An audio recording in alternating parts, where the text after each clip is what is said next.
सनक दुलार में दोसर ने कियो केलक। तोरा सनक दुलार में दोसर ने कियो केलक। ममता के मीठ बोल गे कियो ने माँ सुनेलक। ममता के मीठ बोल गे कियो ने माँ सुनेलक। तोरा सनक दुलार में दोसर ने कियो केलक। तोरा सनक दुलार में दोसर ने कियो केलक। डीजे दयानंद दिलदार, सरस्वती स्थान कटरा डिटोल। Mobile number 8092293257।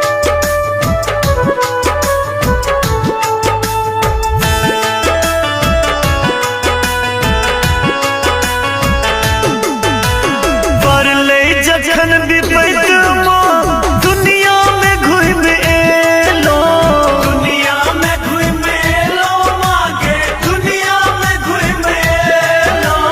दुख के घड़ी अपन के सबके माँ चिन्ह गेलो। सबके चिन्ह गेलो मागे सबके चिन्ह गेलो। खसलो जखन जखन हम दोसर ने क्यों उठेलक। ममता के मीठ बोल गे कियो ने माँ सुनेलक। तोरा सनक दुलार में दोसर ने कियो केलक। तोरा सनक दुलार में दोसर ने कियो केलक।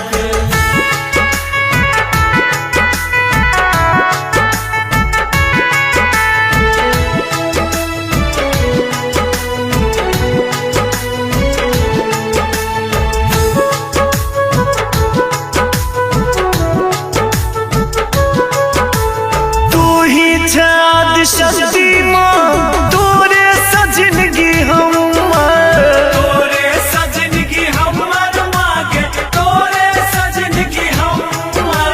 तोहर स्नेह के मैं कर दै के आन पर कर के आन पर मागे कर दै के आन पर। आशा जकर मधेलो हमरा बहुत कनेलक। ममता के मीठ बोल गे कियो ने माँ सुनेलक। तोरा सनक दुलार में दोसर ने कियो केलक। तोरा सनक दुलार में दोसर ने कियो केलक।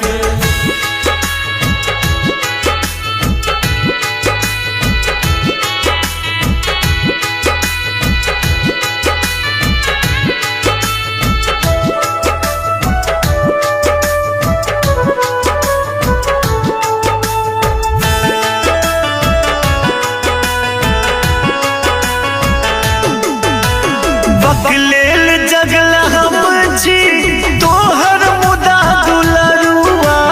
तोरे छियो दुलरुआ मागे तोरे छियो दुलरुआ। दुनिया के भीड़ में गे माँ भो गेलो असगरुआ। भागेलो असगरुआ मागे भागेलो असगरुआ। आंगुर पकड़ कनीक से रास्ता न क्यों देखेलक। ममता के मीठ बोल गे कियो ने माँ सुनेलक। तोरा सनक दुलार में दोसर ने कियो केलक।